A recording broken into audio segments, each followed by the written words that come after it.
광주시와 전남도가 해체 시설물에 대한 특별 안전 점검을 실시합니다. 전남에서 첫 인도 변이 바이러스가 발생해 방역 당국의 비상이 걸렸습니다. 영호남 시도지사들이 수도권 집중화를 탈피한 균형 발전과 지방 분권에 한 목소리를 냈습니다. 전남 지역에 소 브루셀라병이 확산되면서 축산 농가들의 긴장감이 커지고 있습니다. 시청자 여러분 안녕하십니까? TBS 광주 전남권 뉴스입니다. 광주시와 전남도가 학동 철거 건물 붕괴 참사 등의 재발 방지를 위해 2주간 해체 시설물에 대한 특별 안전 점검을 실시합니다. 광주시는 오는 27일까지 안전 점검 특별 주간으로 정해 유관기관과 민간 전문가들로 합동 점검반을 구성하고 대대적인 현장 점검에 나섰습니다. 우리 시는 이번 사고를 계기로 시민 안전을 시정의 제1가치로 삼아 안전의 기본부터 바로 세워 이러한 사고들이 재발되지 않도록 근본적인 방지책을 마련하겠습니다. 이 기간 동안 광주시는 건축물 해체 공사 현장 28개소에 대해 안전관리 대책 이행 여부, 해체 계획서와 현장 상황 일치 여부, 기타 안전 위해 요소를 집중 점검합니다. 전남도도 15일간 도내 시공 중인 대형 공사 현장의 재난 위험 시설물 특별 안전 점검에 들어갔습니다. 이번 점검은 전남도와 시군, 유관기관, 민간 전문가 등으로 합동 점검반을 구성해 도내 해체 시설물 3,595개소를 비롯한 재해 위험 시설을 대상으로 이루어집니다. 한편 광주 건물 붕괴 사고 관련 중앙사고 수습본부장을 맡고 있는 노형욱 국토교통부 장관은 이번 사고의 원인과 경위를 최대한 신속하고 철저하게 조사하고 불법 행위가 드러나면 법과 원칙에 따라 엄정 조치할 것이라고 말했습니다. 광주와 전남의 코로나19 확산세가 진정된 가운데 전남에서 첫 인도 변이 바이러스가 발생해 방역당국의 비상이 걸렸습니다.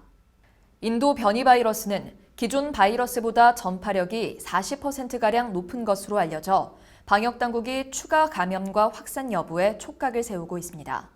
방역당국은 인도 변이가 발생함에 따라 기존 확진자들에 대한 변이 바이러스 여부 검사를 추가로 의뢰했습니다.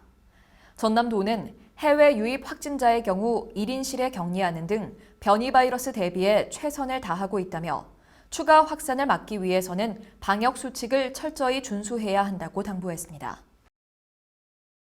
영호남 시도지사들이 수도권 집중화를 탈피한 균형 발전과 지방 분권에 한 목소리를 냈습니다. 제16회 영호남 시도지사 협력회의가 영호남 8개 시도지사가 참석한 가운데 경북도청 화백당에서 열렸습니다. 이번 회의에서는 포스트 코로나 시대에 지방의 창의와 혁신을 극대화하고 현장 중심의 주민 밀착 행정 서비스를 확대하기로 했습니다. 특히 강력한 지방 분권과 지역 균형 발전을 위해 지방정부 간의 협력이 필요함을 강조하는 공동성명서를 채택해 중앙정부에 건의하기로 했습니다.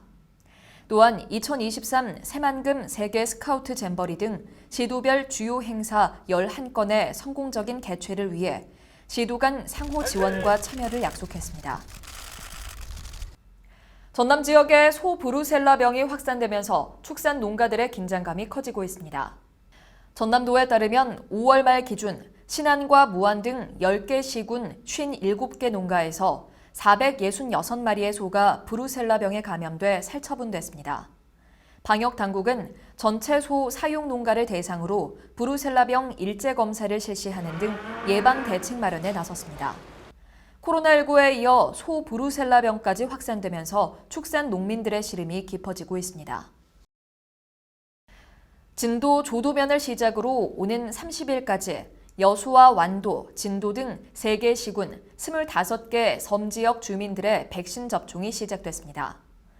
육지와 멀고 의료기관 접근성이 낮아 백신 접종이 어려운 30세 이상 주민 614명을 대상으로 한 번만 맞아도 되는 얀센 백신이 사용됩니다. 접종은 해군 한산도암 내 경납고에서 진행하며 주민 수송은 한산도암에 실린 고속단정과 상륙주정을 투입해 해당 섬에서 한산도암까지 안전하게 이루어집니다. 올해 광주와 전남 지역 아파트 당첨 가점 커트라인이 하락한 것으로 나타났습니다.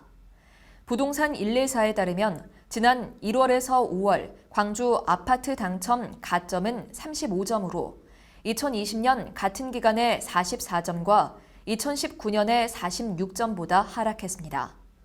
최근 아파트 공급이 많았던 전남 역시 지난해 39점에서 올해는 4점으로 급락하면서 청약 미달 사업지가 속출하는 등 전국에서 가장 낮은 당첨 가점을 기록했습니다. 더불어민주당이 6월 임시국회에서 대체공휴일법 개정안을 처리키로 했습니다. 이 개정안은 현재 추석과 설, 어린이날에만 적용되는 대체공휴일을 다른 휴일에도 확대한다는 내용입니다.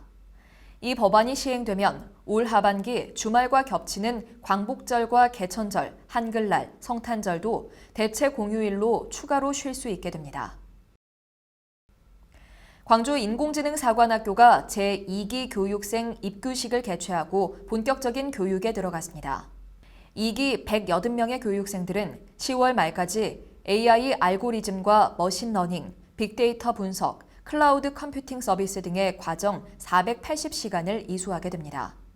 또 11월부터 12월까지는 자동차와 에너지, 헬스케어 등 지역 특화 산업과 공공 분야를 주제로 480시간 동안 현장 중심의 실습 과정 교육을 받게 됩니다.